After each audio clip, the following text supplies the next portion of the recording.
Live on the free Odyssey app.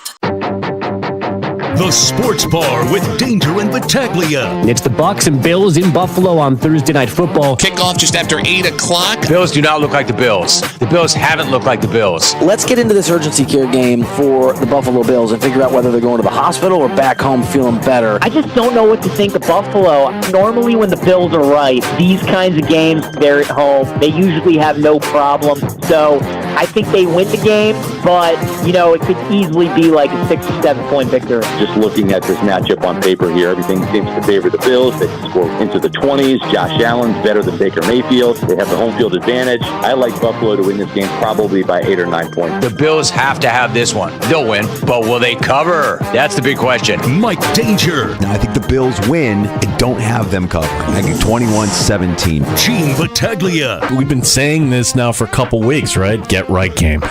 Gosh, if this isn't a get right game, then point to me the one that is a get right game. You're not going to have many more layups for this Buffalo Bills team. 95.7 FM and AM 950 The Fan. Rochester. Game day in the Sports Bar. Danger and Battaglia. Glad you're with us and listening along at 95.7 FM, AM 950, the free to download Odyssey app, or if you're checking out the stream at The Fan Rochester on YouTube and Twitch, it's acceptable as well. I am Mike Danger.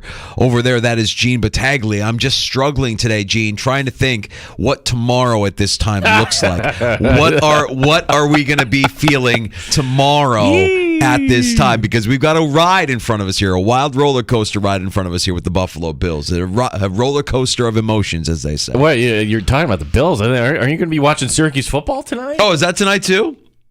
Wouldn't you think don't do this against the Buffalo Bills if you're the ACC? But I don't know. What do I know, Mike Danger? Yeah, this is a pivotal game for this team. If you go into an extra long week getting ready for Cincinnati, you're feeling better about stuff, depending on how they perform. If they lose tonight, then we're talking about the reality that you're out of the playoff picture right now. What would you have to do to get back into it? Yeah, is 4-4 in the AFC? Is 4-4 it? Are you done? Are you cooked? If you're 4-4, you're not a playoff team. If you're 4-4, you're going to need breaks. You don't control your own destiny. Right. And maybe in that regard, we've been fairly spoiled the last few years because they've been so good and they have been able to kind of control their own destiny. And now that elusive thing that we were talking about earlier in the season with Tim Graham of The Athletic, now you need a little luck. Now you need some breaks. You need some things to go your way. If you don't start handling your business and winning some of these games that you're supposed to win, mainly tonight's game against the Buccaneers. Well, I want everybody to relax. For what it's worth, I think the Bills will win this game tonight. It is Baker Mayfield on the other side. Yesterday when we were joined by Scott Reynolds from the Pewter Report, and he's pretty dialed in. Like you asked him the question, what should Ken Dorsey do? Very simple, go right at Devin White. So I picture tonight being kind of the coming out party for the tight end the Buffalo Bills drafted in the first round, Dalton Kincaid. I think there's going to be opportunities tonight, and for once, you're going to go to bed just relax, thinking all right, maybe things are going to be okay here. I have the Bills 31, the Bucks 20. I have the Bills winning, not covering, 21-17. It's a Thursday night. It's a short week. We all know how those games go. They're usually sloppy. They're usually low scoring. I don't necessarily think that this is what we would term a get-right game. I would love it. Man, listen, tell me if you disagree, but I would love it if you did see the Bills look like the Bills that played against the Miami Dolphins at home. But on a short week, I have a hard time envisioning what that looks like. I think that the Bills will do enough. I think Baker Mayfield is interesting, knowing that it's a 1-year, $4 million deal, knowing that he's not really married to anybody, and nobody really wanted him, that he's such a discount for this team, and that this is really his last chance to be a starting quarterback in the NFL. If he flames out with the Bucs, what's next for Baker Mayfield? He's a backup the rest of his career, right? So I think that there's something to that there's an urgency to his game. And I think if the Bills can stop the passing game of the Buccaneers, not the running game, because I think the running game, they should be. There's nothing in their running game. That's right. Yeah. That's right. They're fairly one-dimensional. If you can prevent Baker Mayfield from getting over, and if you can get to Baker Mayfield, even better. But it's a 21-17 game for me. I think it's low scoring. I think the Bills do enough. I agree with you on Dalton Kincaid. I love Dalton Kincaid tonight as an anytime touchdown scorer. If you're putting some skin in the game, I think this is where he gets his first. This is the spot where he gets his first touchdown.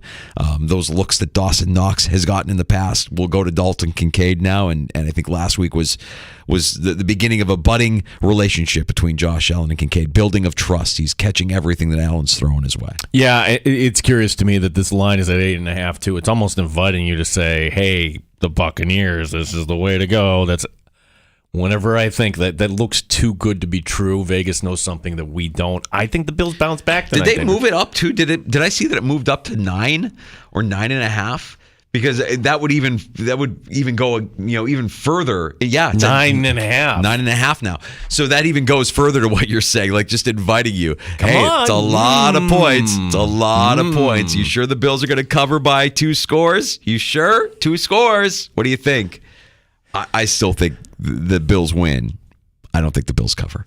So I'll go 21-17 tonight. Here's what's on tap in the sports bar with Danger and Battaglia. And on tap at Three Heads Brewing, check out the Mexican Dark Lager. Enjoy this traditional Vienna-style lager enjoyed south and north of the border. Get yours at Three Heads Brewing on Atlantic Avenue today. This is the heavy lift here in the sports bar. You've got us for an hour. Coming up at 4, we'll have Buffalo Bills pregame. Before that, as we do every Thursday, our check-in with Yahoo Fantasy Sports. Andy Behrens will set your Week 8 fantasy football lineups. Yeah, we'll start with tonight here. Do you really think that you should put Dalton Kincaid in your fantasy lineup? Danger, and I think so, but we'll get the advice here from Andy Behrens, Yahoo Fantasy, as we try to help you get a win here. As I cannot believe it, we are already here at Week 8 here in the season. So Andy Behrens coming up here at the bottom of the hour. Hey, if you want to share your prediction for tonight's game, or if you want to pull up a stool and join us, you're welcome to on the Good Smoke Barbecue and Pub Wingman line.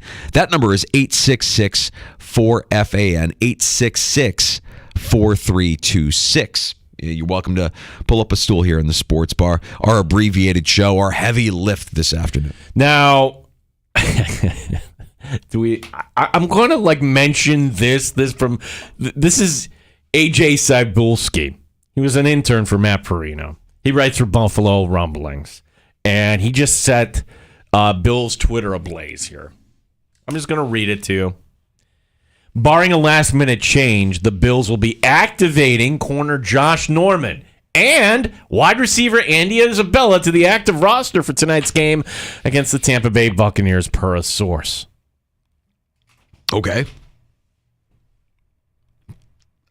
Great. Josh Norman, Danger, great? Yeah. No, that's not great. Well, you think you're going to see him? Okay, if he's going up, who's getting sat? Is it Kyer Elam? I would think that would be the guy. It's not Cam Lewis. You need him on special teams. Well, this is a unique week because you've only got one tight end that's healthy. So could you carry an extra corner knowing that you might not? How are you gonna work around the lack of tight end? No Dawson Knox, who the word is he will be placed on IR and will miss at least the next 4 weeks. No Quentin Morris. We talk about roster gymnastics and what does that roster look like for this game day, knowing you've got a couple of deficiencies there at tight end specifically. Yeah, I mean, do we actually see more 11 personnel tonight, meaning just the one tight end, the one running back? And then if that's the case, do you actually see Andy Isabella? And this kind of couples with what Maggie Gray said. Could you actually try him in the slot tonight or try him on a trick play? Andy Isabella has wheels. Maybe. Yeah.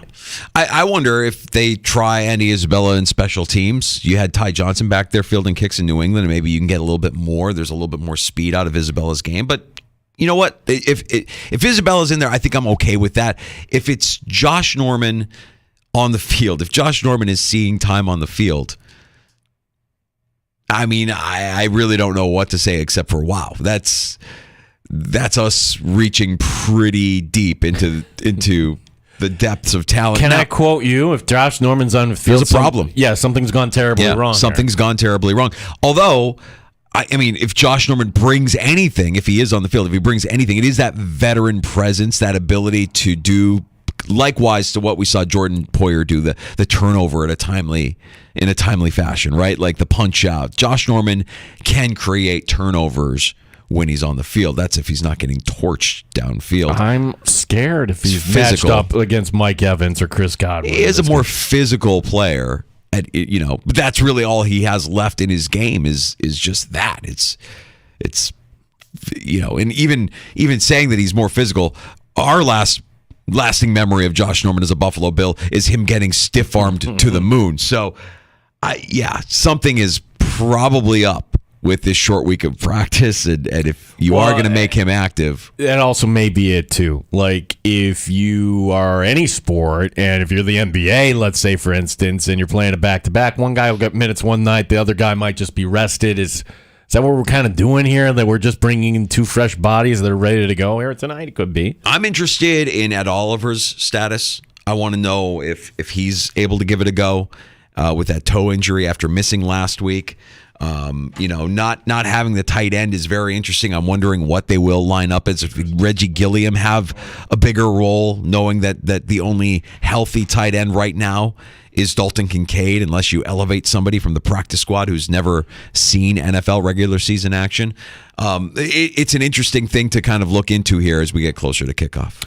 If you're heading to the game, give us a call, 585-866-4326. Or if you're not heading to the game and you just want to weigh in on this, well, phone number is the same. Chris, are you heading to the game? Chris in Rochester joining us. Yeah, we are on our way to the game right now. Nice. Running down 490 about Catch Thruway. So, I've been listening to you guys' show. Great show. Really looking forward to it. I think Josh Allen's going to have one of a game. I think he's going to have an MVP breakout game right here. It's going to put him back in the category. I'm predicting about a 37-24. And Josh Allen's going to run for about 50 to 60 yards because of that blitz. And I think Mike Evans will probably get his. But I'm really hoping for some good, about 4 sacks this game, I think. I think it's a get-right game for the defense, and I think it's ready to go. So, Chris, any work at all today? Any? Like, not even a second, right? Just completely dialed in on tonight. About 4 to 10 this morning, and then got out. So, yeah. All right. Had to prepare. That's and pregame, so, yeah. You earned it, buddy. Have a great time at the game. Thanks for checking in. Thanks, Chris. All right, see you guys. That's a lot of points for a Thursday night game. It's a lot of points for a Thursday night game. I would love it. I would love to see an offensive explosion. It just doesn't happen that often on Fridays. Or on Thursdays, rather. Actually, it's fun, and I have to pull it up, but like Jeremy White did this. Like, if you go back over the last 2 years, like Thursday night scoring, it's almost the same as Sunday night and Monday night. Like, there really isn't. That's how we picture it, because we latch on to the clunkers, your Colts and Broncos or whatever it is. So it's really not all that much different. We could see a lot of points tonight. Yeah. Hey, if Josh Allen has a breakout game, we've discussed this pretty much all week. The internal struggle in Josh Allen's mind of, self-preservation versus his instincts, which probably tell him to just wing it, get out there and run wild. If you see 50 yards rushing from Josh Allen, I think that probably means the Bills are winning this game. I think that the Bills are back on track. If you see that, if you see tentative Josh Allen not knowing if he should run, Josh Allen, is staying in the pocket and taking those hits, which is, by the way, where he gets injured more than anywhere. He's never really, the elbow injury last year in the pocket, shoulder injury this year in the pocket. Like, these are injuries happening by him staying in the pocket, or him, staying behind the line of scrimmage instead of running for his life. It's the beast in his head, I think, when he goes running. Like most quarterbacks understand the rules of the road, and that's what have Sean McDermott nervous here. That Josh Allen does not understand the rules of the road when he's trying to leap over defenders and take guys head on and everything else. Where we see open green spaces.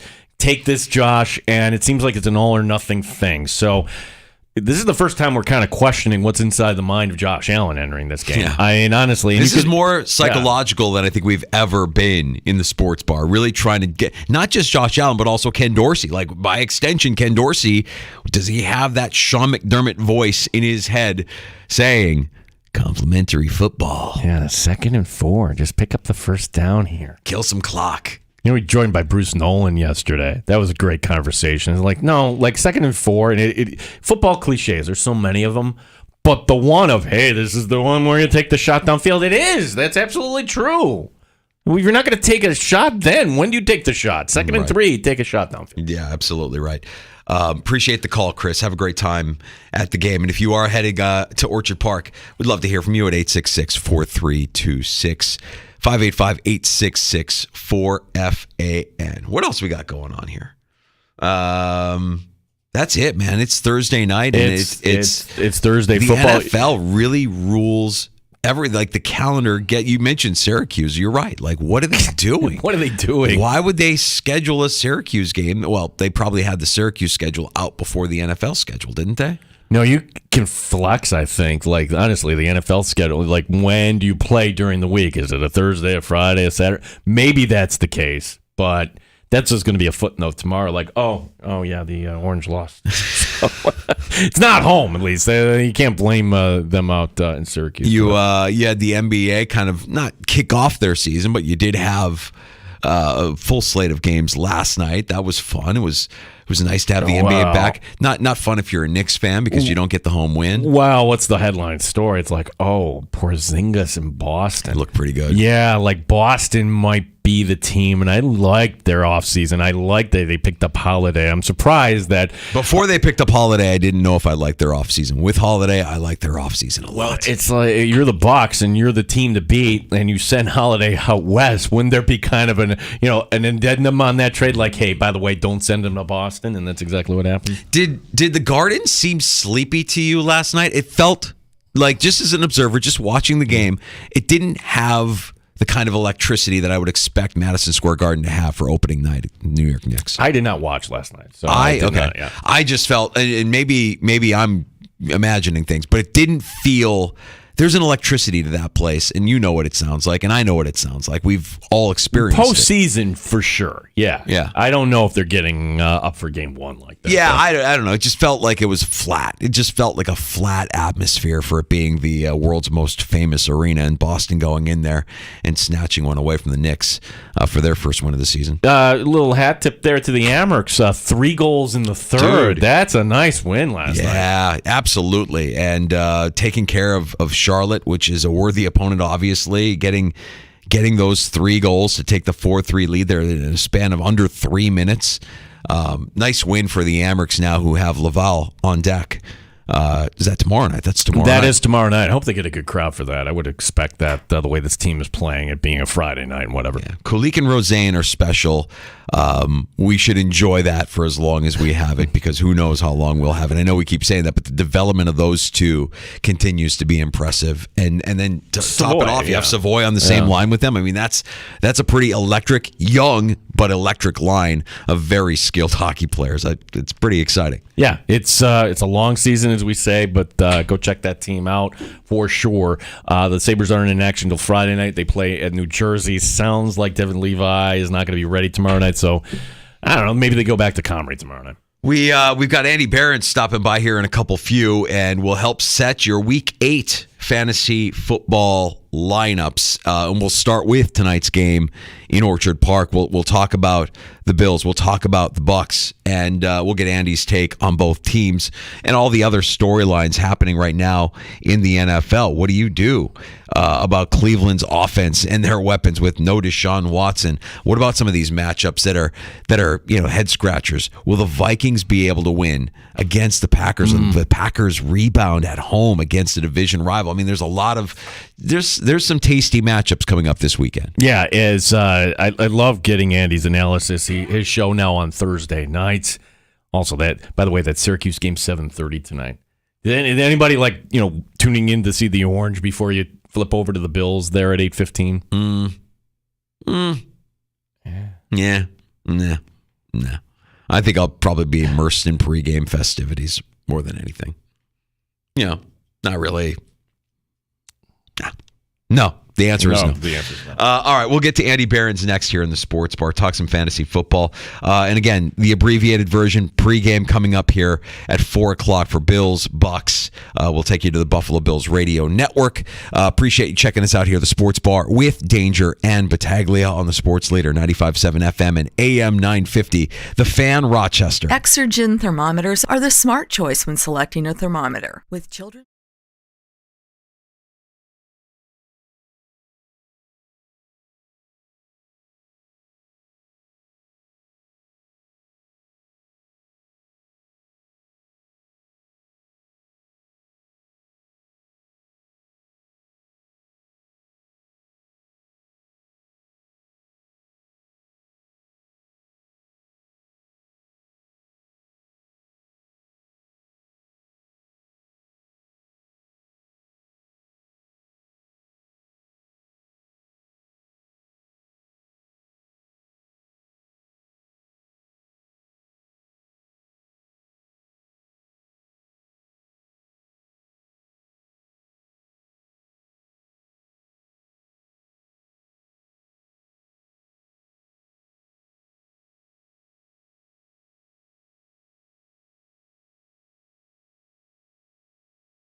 Update. Game day for the Buffalo Bills, still to be decided at Oliver, a game-time decision for the team. Steve Tasker today on One Bills Live giving his outlook. And I think a game like tonight, no question, they should win. They're a better team. They're more talented. They have a better pedigree at the current moment. They're hard to beat. But even if they lose and go 4-4, there's still plenty of football. But you're right, time is running out, but by no stretch of the imagination is this some sort of must-win.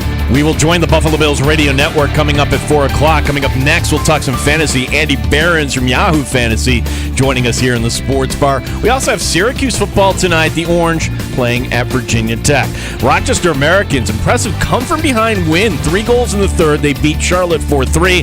Laval coming to town tomorrow night. Gene Battaglia on the Sports Leader, 95.7 FM and AM 950. The Fan, Rochester.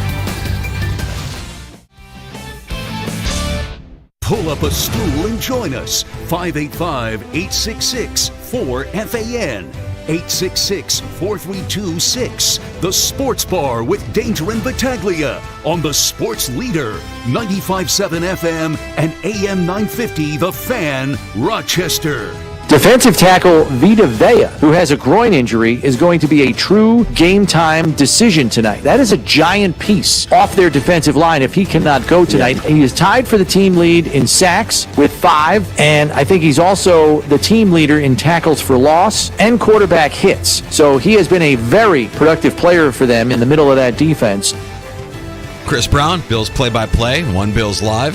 Vita Vea. Yeah, no Vita Vea. That's definitely something that hurts that Tampa defense and maybe opens up some opportunities for some players on the Bills' offensive side of the ball to try and dissect some of these matchups and help set your optimal fantasy football lineup for Week 8, as we do every Thursday afternoon. Abbreviated version or not of the Sports Bar, we bring in Andy Behrens from Yahoo Fantasy Sports. And Andy, let's start with tonight's game. I mean, you know, we don't bring you on to ask if you're starting Steph Diggs or Josh Allen, but no Vita Vea. Does that mean you put a little bit more weight into what the Bills might be able to do on the ground with James Cook?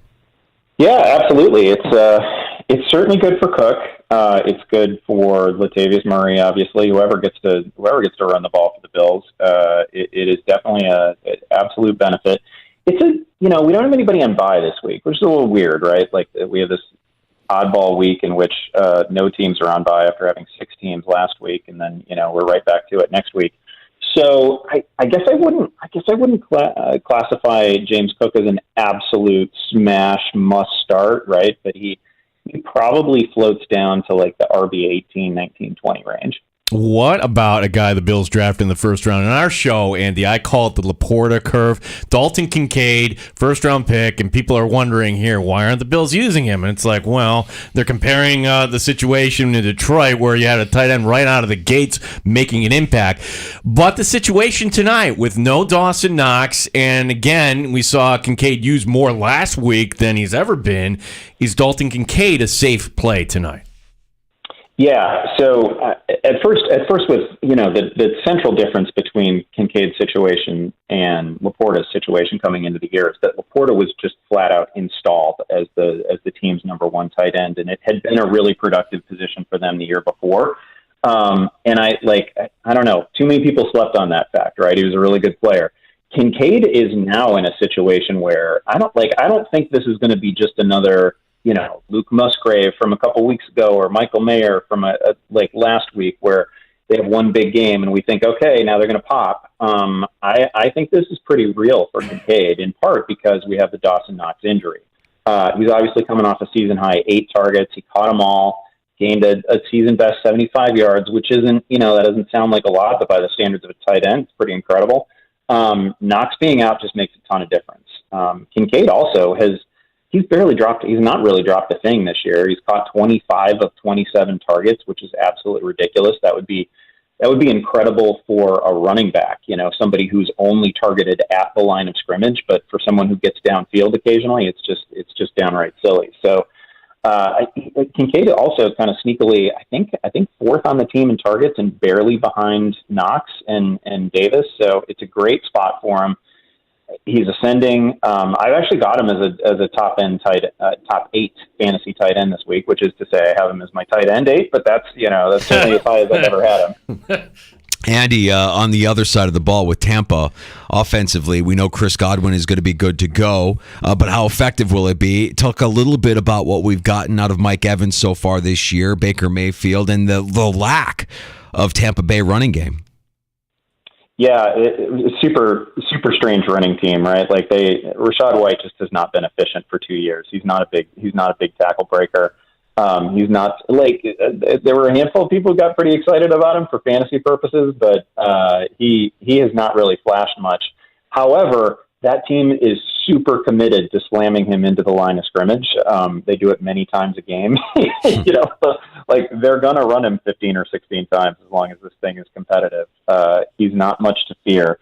Godwin had the neck issue, but it sounds like he's going to be good to go. He looks like, he hasn't made a lot of noise for fantasy purposes, but he has been a pretty high volume receiver. He generally, delivers the yardage and the catches you're looking for. They've just kept him out of the end zone because they've, in some respects, sort of using Mike Evans in the highest and best use for Mike Evans. It's a dangerous receiving core, if not the league's best. Mayfield has been up and down, but probably more up than down. I would say that he's really salvaging some, reputation value over the half season that we've seen so far. It wasn't great last week, but it's not always going to be a party with Baker Mayfield. But he's been better, I think, than many expected. So, but man, you never know what you're going to get with Buffalo is the thing, right? Like they played a super tight game that they could have lost a couple weeks ago against the Giants, and then they sort of played down to the Patriots level last week. So I don't know. I mean, the Bucs can definitely lure you into their game. Well, let's see here what happens tonight. Andy Barron's Yahoo Fantasy is our guest. Taking a look at some of these other matchups around the league, and I want to ask you about a game, Andy, that maybe isn't on people's radar, but if you were lucky enough in the early going there, especially if you're in a super flex, to pick up C.J. Stroud and Nico Collins, maybe you picked them up in an end of a draft, they've been productive. Are we trusting the Houston Texans going into Carolina? Because you figure at some point Carolina's going to win a game here. Maybe it's this week. Yeah, you know what? Stroud has just been so polished, and he's so ahead of the curve, and you see him do things that you don't see from every rookie quarterback, and he does them comfortably, right? Like this guy can really manipulate defenders. He's got plenty of arm. He's got a couple of very talented receivers in Tank Dell and Nico Collins, and I would just be. I'd be surprised if this is Carolina's first win. You're right. It's going to happen. They're not going to be, they're not going to be a winless team over the entire season. But man, Houston is just they've been so smooth. They're coming off bye. It's actually a team where in fantasy, you've probably been able to scoop up a handful of these guys, right? Like Tank Dell got down below 50% rostered. Stroud got close to it while he was on his bye. Dameon Pierce was dropped in a bunch of leagues, and they're a pretty frisky offense led by somebody who, probably the most valuable trait for Stroud is simply that he does not give the ball away. Like one interception so far in the year. He's been so clean. It would really surprise me if this is Carolina's first win. Andy, there's an interesting divisional matchup in the North between the Packers and the Vikings. One, because the Packers' offense has completely disappeared. Now we're questioning just how good Jordan Love might actually be. And two, the Vikings now looking for their third straight win. And we saw Kirk Cousins do things against that Niners defense that a lot of teams can't do against that Niners defense. So how do you break this down, and who do you think benefits most between the Vikings and the Packers come Sunday? Yeah, well, what a coming out party for Jordan Addison last week, right? Yeah. And he's somebody we've really liked, and he's found the end zone a fair number of times going into that week. But a really good separator at the college level, and we've seen that in the early weeks in the pros as well. But the thing that I don't know that anybody thought he had in his game was the just rip the contested catch away from an opposing corner and house it, sort of thing that he did to Ward. I mean, he was just fantastic. And Kirk has been really good all year. It was good to see Kirk, especially after 181 yards against the Bears defense the week before. It was good to see Kirk have like a game that looked like the first month of his season without Justin Jefferson on the field. You feel better if you were somebody who has Justin Jefferson in an IR spot on the bench right now, and you were worried that maybe he wasn't going to come back if the season was lost. This season isn't lost. Like, the Vikings are going to be in it. You mentioned the Packers have been in total disarray. I think a lot of that has to do with the fact that Aaron Jones just has not been fully available. I'm going to assume that he was on a snap count last week because I thought he actually looked pretty good, but he only played like 23 snaps. He can do a whole bunch of things that A.J. Dillon can't do, and we need to get Jones was at practice today, so that's a good sign. We would love to see a full practice on Friday. If they get back to Aaron Jones being sort of the centerpiece of that offense the way he was in the opening week before the injury against the Bears, I think a lot of other things fall into place. I do think it certainly hurts them. I don't know if Christian Watson's going to play this week, but he certainly looked like he suffered a pretty significant knee injury. Some sort. He was in a lot of pain last week, so I'd be a little surprised if he plays. That's a big loss because he's far and away the most athletic guy they have in that receiving corps. But yeah, the Packers are looking dicey, and some of those miracle plays that Jordan Love had earlier in the season, regression is catching up maybe just a little bit. He still had wild touchdown pass last week that may have been intended for someone other than who caught it, but whatever, it counts. But Kirk is just playing at such a high level, and again, great to see Jordan Addison break out like that. One of the fun games this week, Rams and Cowboys in the early window on Sunday. And question about the Rams. I mean, are they a playoff team here, Andy? And also, too, here comes Cooper Kupp. He's back in the lineup. This must mean the end for Puka Nacua. Must mean Tutu Atwell. Or not here, basically. Like how you see the targets being divided up, and you look at Tyler Higbee, and he's become the invisible man there in that Rams offense. Yeah, well, some of that is just that Puka's so good. I think it's not the simplest way to think about this is that Cooper Kupp is back to being Cooper Kupp, and Puka Nacua is sort of in the former role of Robert Woods, right? Whatever you would have expected from Robert Woods like 3 years ago, that's what you're getting from Puka Nacua now. But he's so good. This is better than Robert Woods has ever been. He was, and maybe we should have seen it. Some people were really, really high on Puka coming into the draft. I can't say he was at the top of my board or anything, but he was like, in terms of just yards per route run, he was among the absolute leaders at the NCAA level last year. So he was super productive on a per touch basis, on a per route basis. He's just been wonderful, and they can coexist perfectly well. They don't do the same thing. It's not like Puka was, the slot receiver that Cooper Kupp often is. Like, they can coexist perfectly well because Stafford is playing great. Especially early in the season, it was really just an eye-opener. Like, the ball is humming out of his hands. He looks like early career Stafford to me. Wouldn't be surprised to see it's a daunting matchup against Dallas. Every Dallas game is weird in its own way, so this could go sideways in a whole bunch of different ways. But I've been so impressed by Stafford so far. I think the Rams are for real. Their quarterback is definitely for real. Andy, the Browns are getting 4 points going to Seattle. We know that the offense is in shambles. It's going to be P.J. Walker.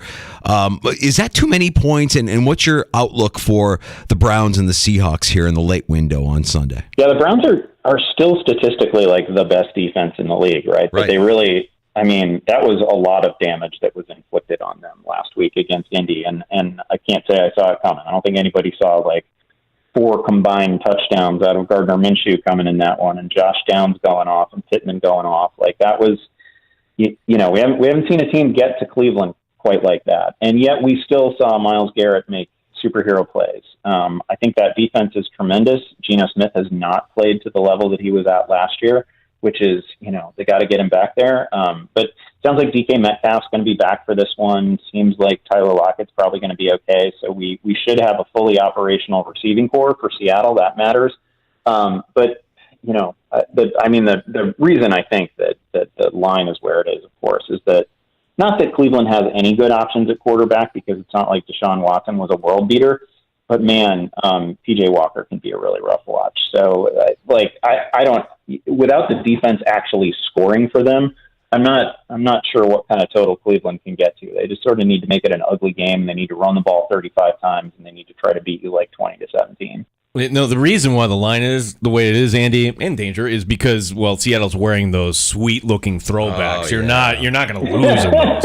Honestly, boy, sign me up for one of those. Andy, before we talk, next week, we're going to have something big in between, or at least we hope it's big, the NFL trade deadline, and all sorts of rumors and everything else, and a lot of them involve Derrick Henry. So, part one of your question, are you factoring this in when it comes to roster management, and maybe if you get an offer, or maybe you're trying to elicit offers for a player like that, and then as far as a player that might be in line to get more work, should actually Tennessee make that move, would you advise if Tyjae Spears is somehow still available in your league to go after him? Yeah, we wrote about Tyjae Spears in fact, I've written about him several times in the pickups column in anticipation of exactly this scenario, right? He's already been playing over half the snaps for that team. He's averaging something over 6 yards per touch so far. He's got 15 catches.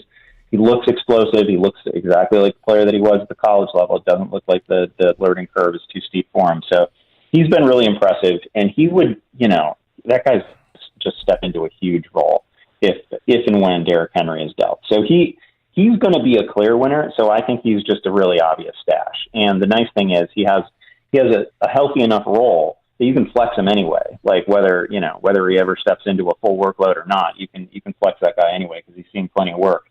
The different outcomes for Henry are like it would get really complicated. I think if he went to the Bills, he's great, but I don't think he's not playing every snap now. They like James Cook. James Cook would still see the field. They would complement each other really well, so that would get a little thorny. And then we have to worry about Josh Allen as his goal line vulture and all that. I mean, the most obvious win is going to the Ravens, and that's probably not what a Bills fan wants to hear. But like just fantasy wise, Derrick Henry to the Ravens is almost a perfect storm. Humor me, because we've gone this entire conversation and I haven't mentioned one name yet, but I'm going to now. Tyson Bagent. Tyson Bagent, Andy. Tell me that the Bears, with their 8.5 points on Sunday night, go into L.A., a home game for the Bears in L.A., and beat the Chargers on the arm and the will and the grit of an undrafted Division II quarterback. This is the hell that is our life. This is where we're at. Oh my gosh, I have a fantasy league chat that I could drop you right into, and you would feel right at home. They're so hyped about Tyson Bagent. So I thought he looked fine last week. His average depth of target last week was 2.5 yards. This was the game plan from like week one, when everything was a screen or a wide receiver screen, or basically at or near the line of scrimmage. They did not ask a ton of Bagent. He did everything well. And when he did get outside the pocket and he was in an improv situation, a couple of nice things happened. He had a nice run, had a nice connection with DJ Moore. I don't have anything bad to say about the performance that we just got from somebody who 10 months ago was facing the Colorado School of Mines, right? Like it was about as good as you could have possibly expected. The Raiders were terrible. The Raiders were absolutely terrible. And like Max Crosby was the only one who seemed to like legitimately be getting after it on every snap for that team. It was wild how disinterested the Raiders seemed in playing that game. If it's 8.5, that is a big number for a Chargers game, right? That is a huge number to expect this version of the Chargers to cover. I know they got a lot of talent, but Austin Eckler was clearly not healthy last week. He was limping around on the sideline. That's a concern. Not having Mike Williams is a concern. Justin Herbert not having a particularly good game since Mike Williams went down is a concern. So I guess I'd be a little surprised if the Bears just got squashed. I don't think that Bagent is any sort of long-term answer, although I do think he's already established himself as a really credible backup quarterback. I do have some friends. I have some like South suburban friends here in Chicago who are quite sure that Tyson Bagent is the future of the quarterback. Yeah. And I'm just not on board with that quite yet. But it was a promising start. Ryan Poles is smarter than everybody. I mean, he's the guy that, the undrafted guy. He's proven himself right now as the team's GM that he's the smartest guy in the room. Let me get this Division II guy undrafted, and he'll be the franchise quarterback long term. And that was the plan all along. I imagine that to be the case. It is. I mean, it is really an incredible story, and he seems like a really fun kid. He had I'll tell you the exact moment that my buddies were like, "Oh yeah, this is our guy forever." It's when he got outside the pocket, like first quarter, and he picks up every Raider had sunk into coverage, open field ahead of him, and he picks up 12 yards, 15 yards, first down, runs out of bounds, and as he's jogging back to the huddle, he starts waving to the crowd, exhorting the crowd. Oh, give me some noise! He got everybody up off their feet. He was whipping the crowd into a bit of a frenzy. And man, that's all they needed to see. They needed to see that little bit of personality that they never saw from Jay Cutler, right? That they don't get enough of from Fields. That little bit of they started dropping Jim McMahon comps. Oh, here we go. It's a low bar, man. It's a real low bar. Andy, I see Monday. The Chargers, the 32nd ranked pass defense. Everybody in Chicago, all Bears fans are going to be so excited after the upset win. I know it's possible. I can't rule it out. I will say the other really nice thing is that they fed DJ Moore the ball. So if you were worried about DJ Moore taking a hit, he had 8 or 9 targets. They were not downfield targets. They were at the line of scrimmage targets, but still. Andy, last one for me, and it involves Arizona, and I thought this would be a team that, all right, you're tanking, you should tank, and maybe they're not, especially if Kyler Murray is going to be in this window to be activated. Coming off an injury like that, I mean, this is for us outsiders here, this is a tough one to read. If and when he does come back, and he's going to come back, I should say, you would figure at some point. What would be your advice here with the Arizona offense? Well, I definitely think, he belongs on rosters. He is somebody who entered the week anyway, available in over 50% of Yahoo leagues. So it was kind of like last call to pick him up. We're probably going to see him in week 9 or week 10. And it's justified because we have a new coaching staff. We have to see what the ostensibly the franchise quarterback is going to look like. They have some names that, like, Marquise Brown could get dealt ahead of the deadline. That would be a little bit unfair to Kyler Murray, right? Because he's the one guy that really stresses the defense in that receiving core. So that could take a chunk out of his value. Obviously, also taking a chunk out of his value is the fact that he's like 10, going to be 11 months removed from an ACL tear. And so we shouldn't expect him to be like fully operational Kyler Murray, good chance of a rushing score each week, good chance of 60 rushing yards. I don't think he's going to be there. But that is still like the instinct in his game. So we like guys who are just proactive runners, and I would expect him to remain so. So I think he's somebody who can definitely finish the season. Like from the moment he starts playing, I think he probably finishes as a top 12 fantasy quarterback, top 10 fantasy quarterback. That's not asking much this year because nobody has really stood out. Everybody is disappointed with their quarterback right now, except the person who took Tua. Literally everybody else is complaining. So it's not a lot to ask him to be like top 10 from the moment he starts playing, and I think that's there for him. Andy, a Thursday in Western New York where the Bills are playing in prime time. It feels like a holiday today, and we want to make your show a part of our holiday, a part of our celebration tonight. Tell us a little bit about what you and the crew are working on tonight and what we can check out. Oh, man. Well, we actually have a special holiday episode. This is our Halloween episode. We're going to be in costume. I can't reveal the costume just yet. I'm already regretting that I didn't take a simpler path with my costume. I saw some pictures of Arthur Smith this morning, and I was like, damn it, I could have just done that. But no, I went with a more complicated costume. So check us out. It's 7 p.m. Eastern. It's 75 minutes before kickoff. We go over all your start questions, all the late-breaking info. It's a really fun show. Andy, appreciate your time, as always, on a Thursday. Good luck to you this week. Oh, are you still alive in Survivor, Andy? Guess who took me out? Your Bills took me out. But it was such a wonderful journey to make it to October. I so rarely see October in Survivor. I have nothing but good memories of this Survivor season. I should raise a banner because I'll probably never see October again. Appreciate the time, Andy. Talk to you again next week. Thanks, guys. Appreciate you. Got it. Andy Barrett's Yahoo Fantasy is the best. All class. Appreciate him stopping by and helping us set our Week 8 fantasy football lineups here. Yeah, and he seems to think if he has Dalton Kincaid as the number 8 tight end, he's getting in the end zone tonight. Yeah, yes. Has to. Yeah. Has to. All right, we're going to take a break here. Come back. We have pregame coming up here at 4 o'clock. Pregame for tonight's game between the Bills and the Bucs. We want to get you to the Buffalo Bills Radio Network, but we'll come back with last call at 866-4326. If you want to join us, 585-866-4FAN, the Good Smoke Barbecue and Pub Wingman line. Jump into the NBA action with FanDuel, America's #1 sports book. It's me, Mike Danger, for FanDuel Sportsbook, the official partner of 95.7 The Fan. Right now, new customers can bet $5 and get $200 in bonus bets guaranteed. Plus, all customers get 3 months of NBA League Pass courtesy of FanDuel when they place a $5 bet on the NBA. That way, you can watch all the action as you bet on everything from point spreads to player props. Best of all, you'll get paid your winnings instantly. So don't miss your chance to get $200 in bonus bets plus 3 months of NBA League Pass. Just visit FanDuel.com/Mike, MIKE, and tip off the NBA season right. FanDuel, official partner of the NBA. 21 plus and physically present in New York. New customer offer. First online real money wager only. Refund issued as non-withdrawable bonus bets that expire in 7 days. All customer offer. $5 NBA wager required. Limit 1 pass per customer across both offers. Restrictions Restrictions apply. Void where prohibited. See full terms for both offers at FanDuel.com/sportsbook. For help with a gambling problem, call 1-877-8-HOPE-NY or text HOPE-NY 467-369. NBA League Pass. Local blackout restrictions apply. Odyssey has sports for every fan. Keep up with your favorite.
To date on everything Bills, no matter where you are, with the Odyssey app and the sports leader, The Fan.